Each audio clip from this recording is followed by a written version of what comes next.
నెల్లూరు జిల్లా కోర్టుకు మాజీ మంత్రి కాకాని గోవర్ధన్ రెడ్డిని తీసుకొచ్చారు పోలీసులు. వెంకటాచలం పోలీస్ స్టేషన్ పరిధిలో గ్రావెల్ అక్రమ రవాణా చేశారని కాకానిపై ఆరోపణలున్నాయి. ఈ క్రమంలో గతంలో గోవర్ధన్ రెడ్డితో పాటు మరో ఇద్దరిపై కేసు నమోదైంది. ఈ కేసును దర్యాప్తు చేస్తున్న బాపట్ల డీఎస్పీ రామాంజనేయులు ఆధ్వర్యంలో సిట్ ఏర్పాటు చేసింది ప్రభుత్వం.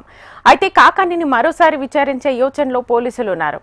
ఈ నేపథ్యంలో పిటి వారెంట్ కోసం నెల్లూరు జిల్లా కోర్టును ఆశ్రయించారు. నెల్లూరు సెంట్రల్ జైల్లో రిమాండ్లో ఉన్న మాజీ మంత్రి కాకాని పిటి వారెంట్ పిటిషన్ పై కోర్టు తీసుకొచ్చింది.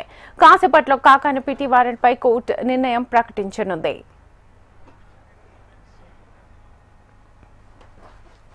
నెల్లూరు జిల్లా కోర్టుకు మాజీ మంత్రి కాకాని గోవర్ధన్ రెడ్డిని తీసుకొచ్చారు పోలీసులు. ఇదే అంశానికి సంబంధించి ఫుల్ డీటెయిల్స్ మా ప్రతినిధి నరసింహన్ అడిగి తెలుసుకుందాం. నరసింహ, నెల్లూరు జిల్లా వైఎస్ఆర్ కాంగ్రెస్ పార్టీ అధ్యక్షులు మాజీ మంత్రి కాకాని గోవర్ధన్ రెడ్డి ఇప్పటికే రుస్తుం మైనింగ్ కేసు అక్రమాలు చేసినటువంటి ఆరోపణల కేసులో నెల్లూరు జిల్లా జైల్లో రిమాండ్ లో ఉన్నారు. ఆయన పైన మరో కేసులు వరుసగా ఒక 4 కేసులు నమోదయ్యాయి.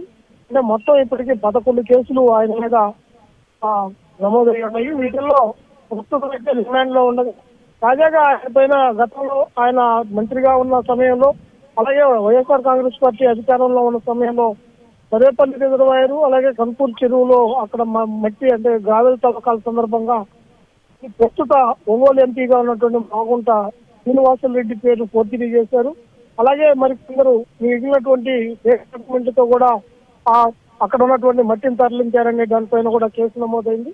దీనిపైన ఒక సిట్టు ఏర్పాటు చేశారు. బాపట్లకు సంబంధించినటువంటి డిఎస్పీ రామాంజనేయులు సారథ్యంలో అక్కడ ఆ బృందం సిట్ లో నిర్వహణ బాధ్యతలు నిర్వహిస్తుంది. వాళ్ళు ఇవాళ కాకాని గోవర్ధన్ రెడ్డి కేసులో ఆయన విచారణ బెయిల్ పిటిషన్ పైన విచారణ జరుగుతున్న నేపథ్యంలో వీళ్ళు మళ్ళీ పిటి వారెంట్ కోసం వీళ్ళు మళ్ళీ అప్పీల్ చేశారు.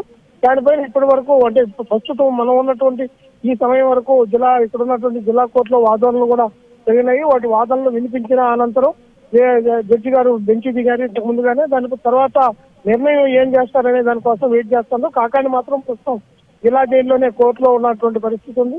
ఈ నిర్ణయం వచ్చిన తర్వాత ఆయన్ని నేరుగా పిటి వారెంట్ మీద గుంటూరు తీసుకెళ్తారా, లేదంటే నెల్లూరు జిల్లా జైలుకి తరలిస్తారనే దానిపైన కూడా ఉత్కంఠ కొనసాగుతున్నటువంటి పరిస్థితి ఉంది. శ్వేత,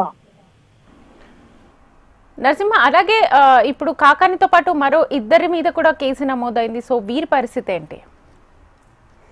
ఇప్పటి వరకు ఉన్నటువంటి కేసుల్లో అంటే రుస్తుం మైనింగ్ కేసులో దాదాపు 9 మందిలో అందరికి కూడా ఆల్మోస్ట్ ఆల్ బెయిల్ వచ్చేసింది. ఈయనకి వరుస కేసులు నమోదవుతున్నటువంటి నేపథ్యంలో వాళ్ళని కూడా ఇంతవరకు ఇంకా కూడా అరెస్ట్ చేయలేదు. వాళ్ళని కూడా అరెస్ట్ చేసే పరిస్థితులు ఉన్నాయి. వాళ్ళలో మొత్తం మీద 4గురిలో ఉంటే ఇద్దరు బెయిల్ తీసుకురావడం కూడా జరిగింది. మిగిలినటువంటి వాళ్ళు ఇంతవరకు ఇంకా కోర్టులు వాళ్ళని ఇంకా అరెస్ట్ చేయలేదు.